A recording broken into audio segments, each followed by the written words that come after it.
SR এর final voter লিস্টের তারিখ পরিবর্তন হলো 14ই ফেব্রুয়ারি নয়, তাহলে কত তারিখে প্রকাশিত হবে ফাইনাল ভোটার লিস্ট? এই মুহূর্তে নির্বাচন কমিশনারের তরফ থেকে এই নিয়ে কি আপডেট দেওয়া হয়েছে আজকের এই ভিডিওতে আপনাদেরকে এই বিষয়ে একদম বিস্তারিতভাবে জানিয়ে দেব।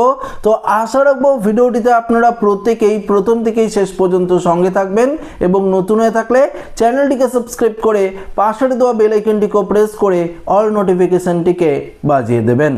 দেখুন বন্ধুরা, আপনারা প্রত্যেকেই জানেন যে 14ই ফেব্রুয়ারি 2026 এই 14ই ফেব্রুয়ারিতে এসআর যে ফাইনাল লিস্ট সেটি প্রকাশিত করা হবে এবং সেই বিষয়ে আপনারা প্রত্যেকেই জানেন, কারণ নির্বাচন কমিশন আগেই কিন্তু এ ব্যাপারে পরিষ্কার জানিয়ে দিয়েছিল।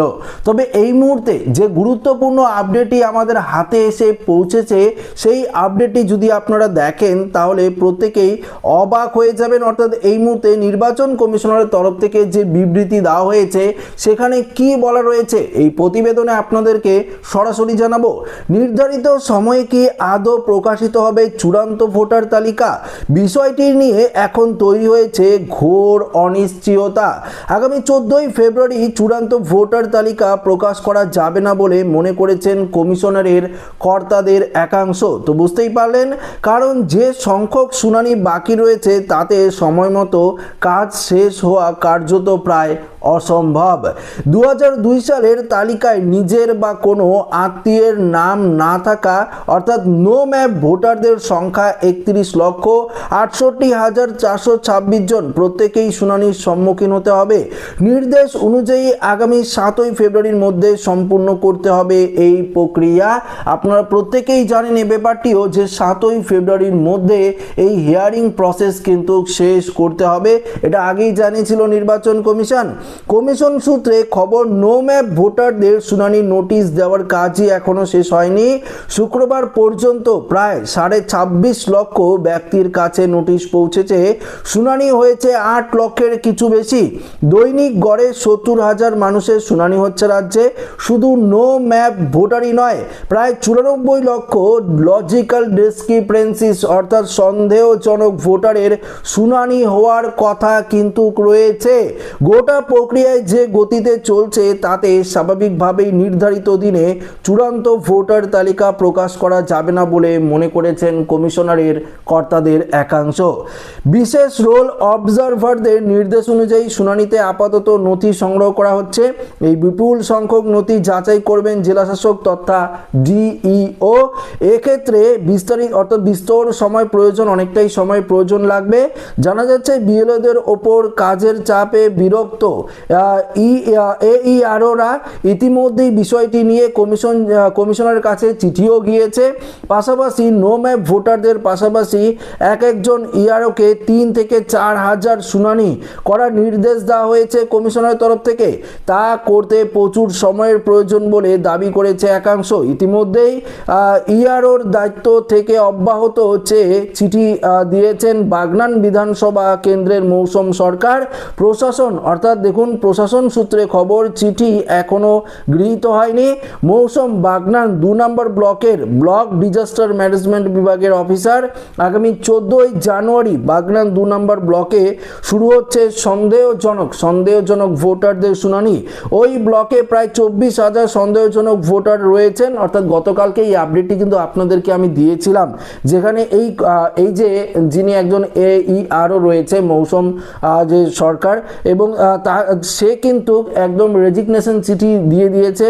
কেননা তার যে বিধানসভা রয়েছে, তার বিধানসভার বাগনান ব্লকের যে সন্দেহজনক ভোটার রয়েছে, 24,000 ভোটার রয়েছে সন্দেহজনক, সেগুলো শুনানি চলবে। তিনি দাবি করেছেন এই সন্দেহজনক ভোটারদের মধ্যে অনেক বৈধ ভোটার রয়েছে যাদেরও নাম বাতিল হতে পারে শুনানিতে। তাই তিনি মন থেকে মেনে নিতে পারছেন না, তাই তিনি কিন্তু এই অর্থাৎ রেজিগনেশন চিঠি কিন্তু দিয়েছেন। দেখুন এখানে কি বলেছে, এখানে বলেছে শুধু তাই নয়, এই পর্বে ডায়মন্ড হারবার ফলতা সহ কয়েকটি বিধানসভা ভোটার তালিকার স্পেশাল অডিটের দাবি করেছে সিপিএম দলের তরফে। শ্রমিক লাহিড়ী শুক্রবার আরও বেশ কিছু দাবি নিয়ে চিঠি দিয়েছেন রাজ্যের সিওকে। তো ব্যাপারটি আপনাদেরকে পরিষ্কার আমি বুঝিয়ে দিচ্ছি। দেখুন, এই যে হিয়ারিং পর্ব চলছে 27 ডিসেম্বর থেকে চলছে, আপনারা প্রত্যেকেই জানেন। তবে এই এখনো পর্যন্ত যে হিয়ারিং চলছে, মোট 26 লক্ষ ভোটারের এই হিয়ারিং পর্ব কিন্তু কমপ্লিট হয়েছে। অর্থাৎ যে 32 লক্ষই ধরতে পারেন, 32 লক্ষ ভোটার রয়েছে যাদের নো ম্যাপ রয়েছে, তাদের ম্যাপিং করা হয়নি। অর্থাৎ ধরুন তাদের নিজেদের নাম 2002 সালের তালিকা নেই, পরিবারের আত্মীয় স্বজন কারো নাম নেই, তাদের তো শুনানি প্রথম পর্যায়ে ডাকা হচ্ছে। তো সেই সমস্ত ভোটারদেরই শুনানি মাত্র 26 লক্ষ হয়েছে, এখনও প্রচুর বাকি রয়েছে। তারপর সেই 94 থেকে 95 লক্ষ ভোটার রয়েছে যারা সন্দেহজনক লজিক্যাল ডিসক্রিপেন্সিসের আওতায় রয়েছে, তাদেরও কিন্তু শুনানি নোটিশ পাঠানো শুরু হয়েছে। সেই সমস্ত ভোটারদেরও কিন্তু শুনানিতে ডাকা হবে। তো এই এতগুলো ভোটারদের শুনানি করিয়ে তারপর ভেরিফিকেশন করিয়ে ফাইনাল ভোটার লিস্ট প্রকাশিত করবে নির্বাচন কমিশন 14ই ফেব্রুয়ারি, সেটা কিন্তু সম্ভব নয়। যা নির্বাচন কমিশনারের যে কর্তারা রয়েছে তারা কিন্তু একাংশ দাবি করছে, তাই এসআইআর যে ফাইনাল ভোটার লিস্ট সেটার কিন্তু পরিবর্তন হতে পারে। অর্থাৎ ফাইনাল ভোটার লিস্ট যে প্রকাশের দিনক্ষণ সেটা পরিবর্তন অবশ্যই হতে পারে।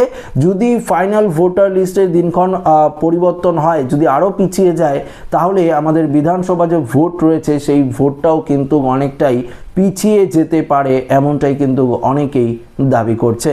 তো বন্ধুরা, আশা করি এই ভিডিওটিতে আপনারা বুঝতেই পারলেন। যদি আপনারা ধরে রাখেন যে 14ই ফেব্রুয়ারি এসআইআর এর ফাইনাল লিস্ট প্রকাশিত হতে পারে, তো এক প্রকারের নাও কিন্তু হতে পারে, কেননা নির্বাচন কমিশনারের কর্তারাই কিন্তু এই প্রতিবেদনে পরিষ্কারভাবে জানিয়ে দিয়েছে এত সংখ্যক ভোটারের শুনানি যেটা এখনও বাকি রয়েছে সেটা করতে অনেকটাই সময় লাগবে।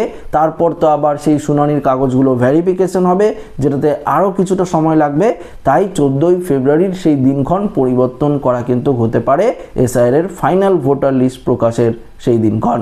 তবে এখনো পর্যন্ত সেই তারিখ এখনো পর্যন্ত দেয়নি বা অফিসিয়ালিভাবে কোনো অ্যানাউন্সমেন্ট করেনি নির্বাচন কমিশন যে 14ই ফেব্রুয়ারি ক্যান্সেল হয়ে অন্য একটা দিন প্রকাশিত করা হবে, ধরুন এই 14 ফেব্রুয়ারি মাসের শেষের দিকে বা মার্চ মাসের দিকে প্রকাশিত করা হবে। এ নিয়ে কিন্তু এখনো পর্যন্ত বলেনি।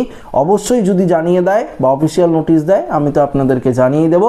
তো ভিডিওটা এখানে শেষ করছি। ভালো লাগলে লাইক করবেন, বন্ধুদের সাথে শেয়ার করবেন, নতুন হয়ে থাকলে চ্যানেলটিকে সাবস্ক্রাইব করে আমাদের সঙ্গে জুড়ে থাকবেন। ধন্যবাদ।